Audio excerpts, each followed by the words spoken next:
Bonjour à toutes et à tous, bienvenue à cet atelier que nous avons le plaisir de co-animer. Moi je suis Marine Cousin-Bernard de la société Comity. Et moi je m'appelle David Auge de la société Comity également. Donc bienvenue à cet atelier que nous avons le plaisir d'animer en physique, et ça merci à l'organisation du congrès du télétravail de le faire, ça faisait bien longtemps. Donc le titre de notre atelier, c'est « Comment faire émerger collectivement un dispositif d'accompagnement au télétravail dans une collectivité ». Donc un grand merci bien évidemment, et vous allez le voir tout au long de cette présentation, qui est plutôt une aventure humaine sur ce dispositif d'accompagnement. Donc, on va dérouler de la façon suivante, si ça vous convient. Le point de départ, le dispositif participatif, parce que c'est ça l'originalité de ce dispositif. Les enseignements intermédiaires, parce que notre aventure n'est pas encore totalement terminée. Et on vous laissera du temps, bien sûr, pour des questions-réponses que vous pouvez directement envoyer sur le chat. Mais tout d'abord, la parole à Madame Angélique Douchet, DRH donc, du Conseil du départemental de la Haute-Marne, qui contribue beaucoup à ça. Au premier confinement, où en était la collectivité sur le télétravail? Alors c'est relativement simple, nous en étions au stade de l'intention, avec en petite musique de fond, une volonté d'expérimenter cette nouvelle modalité d'organisation du travail, de mise en œuvre des activités. Donc on disposait vraiment de toute la liberté possible pour écrire notre histoire sur cette nouvelle modalité d'organisation du travail. On partait d'une page blanche, voilà. Pourquoi avez-vous choisi de co-construire le dispositif avec les agents? Alors pour nous, le processus était déterminant pour atteindre l'objectif. On a bien en tête que tous les éléments de notre organisation sont interreliés entre eux. Donc en basant un dispositif sur un processus qui favorise l'expression de chacun, c'était une nature pour nous d'envoyer comme message qu'on était sur la volonté de mettre en place un dispositif d'accompagnement pour faire émerger ce qui pouvait faire sens pour l'ensemble des collaborateurs. On était vraiment sur cette volonté de faire sentir pour répondre à vraiment ce qui s'imposait à nous, c'est-à-dire nous adapter à notre nouvel environnement. Alors, ce dispositif donc, qui s'est étalé et qui continue, puisque nous sommes à la dernière étape, qui est la conception du dispositif, qui a démarré en janvier et qui s'est aligné sur la charte du télétravail qui a été signée quelques mois avant la mise en œuvre donc, de ce dispositif, et qui est en réalité toute la ligne directrice de cet accompagnement et de cette réflexion. C'est-à-dire que cette charte du télétravail a été signée il y a quelques mois et elle sera enrichie grâce à des fiches pratiques, des fiches techniques qui vont être co-construites pendant toute la durée du dispositif. Je voudrais vous présenter aussi, faire un zoom, un focus sur le dispositif, donc plusieurs grandes étapes. Une constitution d'un collectif, donc collectif pris en fait auprès de volontaires de toute la collectivité, c'est-à-dire qu'il y a eu un véritable appel à candidature. On s'est appuyé bien évidemment sur les relais managériaux. On a mis en place un intranet avec une certaine communication, une lettre d'information concernant donc ce dispositif et l'esprit de ce dispositif pour que l'on arrive à avoir un maximum de candidats de tout niveau hiérarchique bien sûr. En même temps que l'on a constitué ce collectif, nous avons évidemment mis en place des instances de pilotage qui ont à chaque étape validé les travaux de ce collectif. Nous avons dans un deuxième temps donc, élaboré un questionnaire. Donc, le questionnaire a été élaboré par ce collectif à partir de méthodes plutôt d'animation collaborative et créative. Et nous avons utilisé un outil qui favorise cette collaboration, qui est Klaxoon, qui nous a permis bien évidemment de travailler avec tout le monde. Et tout le monde a travaillé sur les 6 thématiques qui ont été définies pour construire ce questionnaire. Validation, bien évidemment, du questionnaire, avec des ajouts, avec quelques modifications. Pour une phase, 3e phase, lancement du questionnaire. Donc, le questionnaire a été mis en ligne avec notre outil. On a réalisé un certain nombre de tris qui ont été identifiés, bien sûr, par ce collectif, toujours, et aussi, bien évidemment, par les instances de pilotage qui ont rajouté des choses.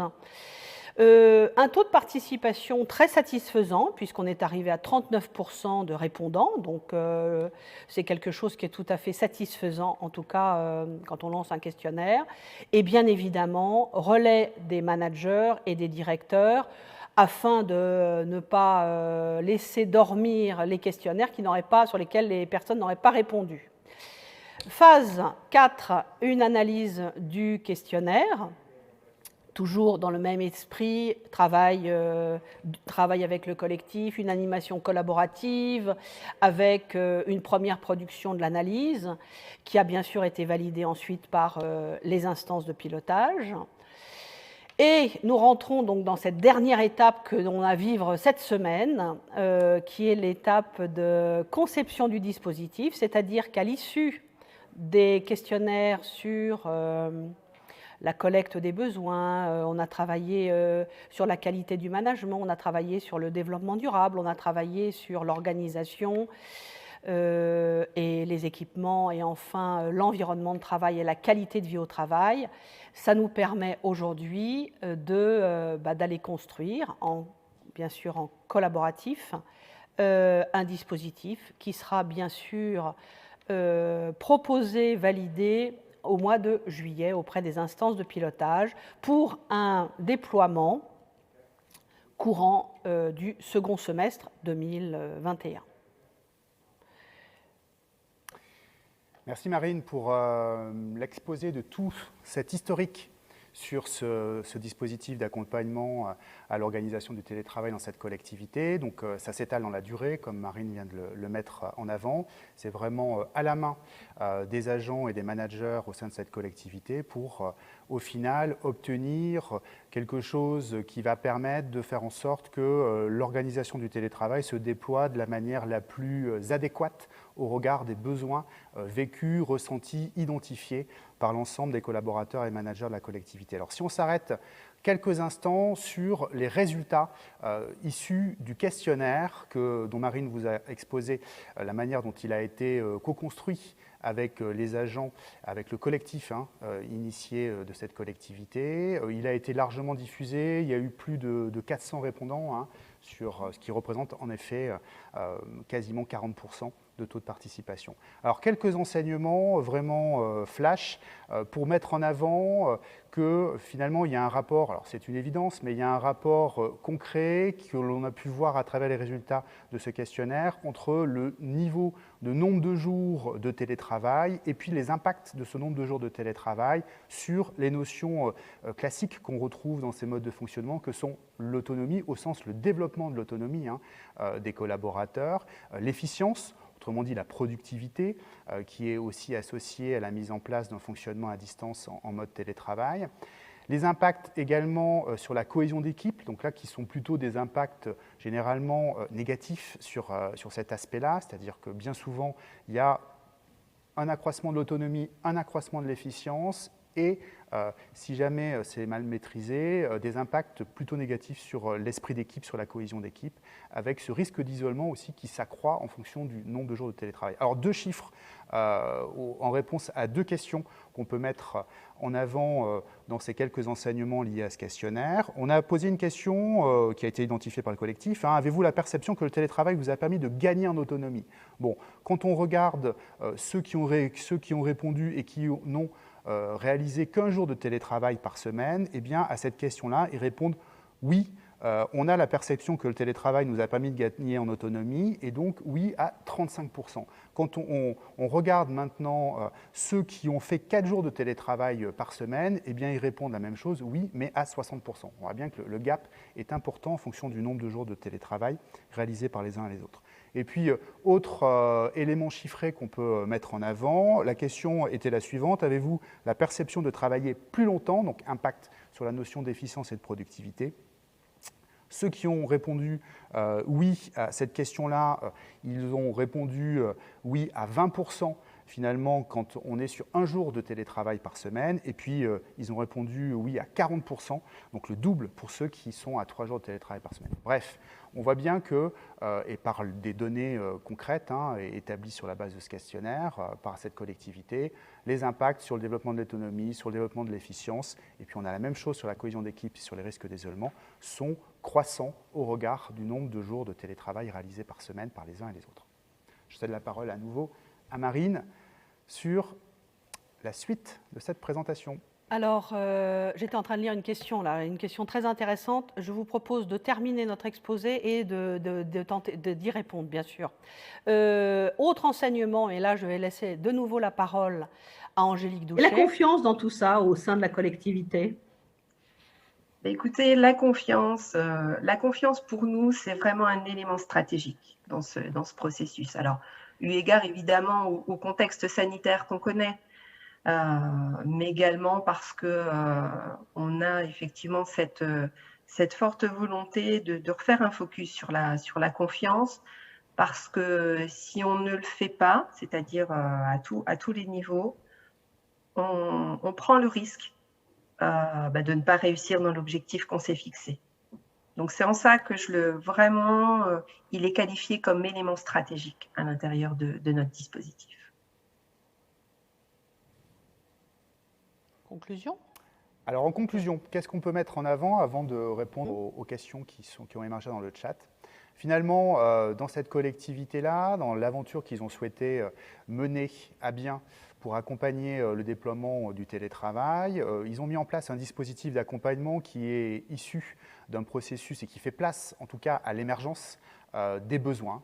On le voit, des besoins d'accompagnement, qu'ils soient individuels ou qu'ils soient collectifs. C'est un processus donc de co-construction qui est, comme vient de le rappeler Angélique Douchet, basé sur la confiance et l'intelligence collective.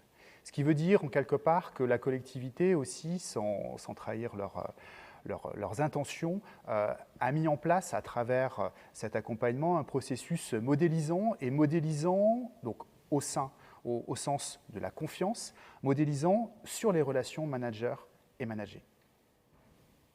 On peut peut-être répondre maintenant aux questions qui ont émergé.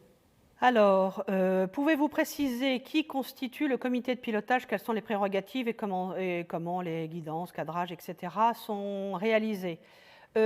Dispositif donc d'instance de pilotage, donc 2 niveaux de pilotage, un COTEC, comité technique, dans lequel nous avons le directeur général des services, nous avons les DGA, la DRH bien évidemment, et donc notre participation, qui a comme objectif de prévalider les travaux, de s'assurer qu'ils sont préparatoires au comité de pilotage qui a lieu 3 jours plus tard, puisqu'on s'est organisé aussi pour que ce soit dans la même semaine, avec un comité de pilotage avec tous les directeurs et sous-directeurs de la collectivité. Ce qui veut dire qu'on a un grand comité de pilotage. Ainsi que les organisations syndicales. Exactement. Qui sont aussi, alors je l'ai oublié de le dire, qui font partie bien sûr du collectif. Donc on retrouve entre le collectif et le comité de pilotage, on retrouve des personnes qui sont sur les 2 niveaux. Je continue, donc je lis les questions. Et quelles sont les questions que vous vous posez pour la suite du dispositif? Alors j'aimerais bien que vous puissiez préciser votre question, parce que j'avoue que je ne la comprends pas très bien. Si vous pouvez juste la préciser. Et je lis les autres. Comment se traduit la confiance? La confiance, alors je vais parler de notre point de vue. La confiance, elle se traduit d'abord par une très grande participation au collectif, c'est-à-dire qu'il n'y a pas de tabou, il y a une transparence extrême et chacun arrive vraiment à être très clair et à prononcer, et à dire ce qu'il a à dire par rapport au sujet que nous traitons. Voilà, c'est une façon...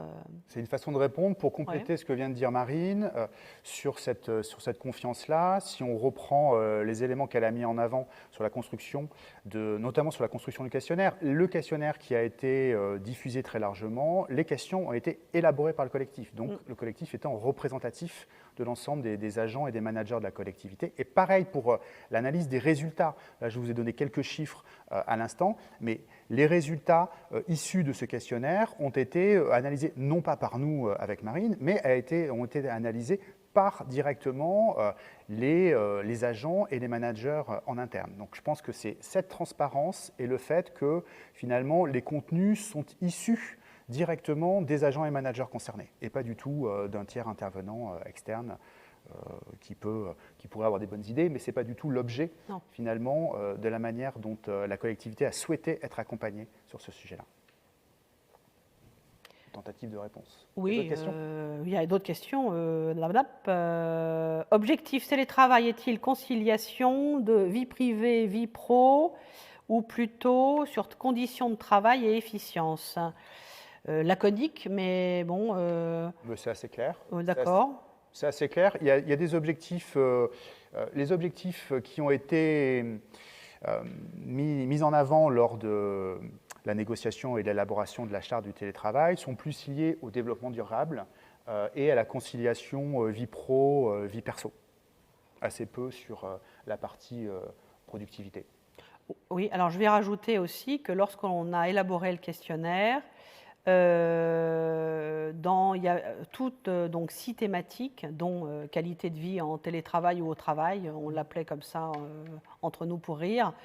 Et finalement, il y a autant de questions dans toutes les catégories, ce qui veut bien dire qu'on a pris en compte cette notion de qualité de vie au travail, la vie pro, la vie professionnelle et la vie privée. Un certain nombre de questions aussi ont été, ça me revient là, ont été posées dans le sens, est-ce que ça vous a fait gagner en concentration? Oui. Est-ce que ça vous a fait gagner aussi en prise de recul? Donc il y a eu beaucoup de réponses, je n'ai pas les chiffres là en tête malheureusement, et ce n'était pas forcément le propos, mais en tout cas, on peut évidemment prolonger cet échange en dehors de cet atelier, bien sûr. Oui, quelques questions là-dessus, sur la concentration, les kilomètres parcourus, donc cette qualité de vie au travail, et est-ce qu'on a travaillé plus ou moins longtemps? Enfin, il y a eu un certain nombre de questions autour de tous ces sujets. Et c'était plutôt orienté, effectivement, qualité de vie au télétravail et au travail. Oui. Ouais. Alors, pardon. Autre question? Oui, il y a une autre question. Sur le dispositif lui-même, que faut-il pour qu'il fonctionne? Quels sont les écueils potentiels et les moyens mis en œuvre pour que ça fonctionne? Alors moi, j'ai envie de répondre de façon simple. Là, pour que ça fonctionne, c'est d'abord un travail coopératif et collaboratif avec son client. Et je crois que ça, on a beaucoup travaillé et on travaille toujours main dans la main avec Angélique Douchet, donc DRH de cette collectivité. On travaille aussi, c'est transparent, on travaille, c'est un dispositif aussi dans le temps. Et c'est vrai que le temps a toujours une belle vocation, c'est-à-dire qu'on veut toujours faire les choses très vite, mais finalement, le temps est nécessaire pour que les choses se fassent, pour que chaque collaborateur soit à son rythme aussi, pour être dans ce dispositif, et qui rentre et qu'il s'approprie en tout cas les travaux qui sont réalisés. Voilà comment je répondrais. Oui. Est-ce qu'on peut dire d'autres choses Non, voilà comment j'aurais envie de répondre. Oui, pour le dire un peu différemment, mais c'est effectivement, du point de vue des intervenants externes que nous sommes, c'est d'adopter une posture de facilitation Oui. beaucoup plus qu'une posture d'expertise. Et l'un des éléments quand même importants, c'est d'avoir un dispositif technique de moulinette de questionnaire qui permet d'être fluide, d'être fiable et d'avoir des résultats qu'il est possible d'assembler dans différents sens pour donner en fait au collectif tous les angles possibles d'analyse des résultats issus de cette démarche-là. Et puis c'est la confiance. Hein. C'est ce que je pense, oui, c'est la confiance. Et ce qui est intéressant aussi, c'est d'avoir calé un dispositif finalement en amont, et ce dispositif sans en avoir bien évidemment les contenus, mais on a en fait travaillé sur un processus, et le processus, nous l'avons déroulé tranquillement, gentiment, jusqu'à... il continue, puisque ce n'est pas terminé, donc on continue de le dérouler en tout cas. C'est bien la confiance dans ce qui va émerger de cette démarche collaborative. Donc ça, c'est extrêmement important. L'écueil à éviter, et donc pour dire la même chose mais en creux, l'écueil à éviter serait d'ouvrir largement la parole et qu'il y ait une instance dirigeante quelconque qui ne prenne que 5% de ce qui émerge. Ça serait, j'allais dire, un échec et un écueil énorme. Mais on n'est pas dans cette configuration-là avec cette collectivité, c'est certain. Non. Il y a une dernière question, oui. Et on s'arrêtera là après si vous voulez, mais au plaisir bien évidemment de partager, de prolonger cet échange. Au niveau Codtech et Copil, rencontrez-vous des tensions, des intérêts divergents, des désaccords, etc. Et si oui, comment faites-vous pour les résoudre, les dépasser, pour avoir la fluidité évoquée? Alors, il n'y a pas de tension, hein, les choses sont très fluides. Alors évidemment, on n'est pas au pays de béni oui oui et tout va bien et des bisounours, mais je pense que en ayant des personnes qui assument leurs responsabilités, soit dans le collectif, soit dans le Copil, soit dans le Codtech, les choses se font sous les meilleurs auspices. Merci de votre participation. Merci pour vos questions et évidemment au plaisir de pouvoir prolonger cet échange au-delà de cet atelier. Merci à toutes et tous et bonne continuation à Marine et à Angélique sur cet accompagnement, une aventure qui n'est pas encore terminée. Non. Merci.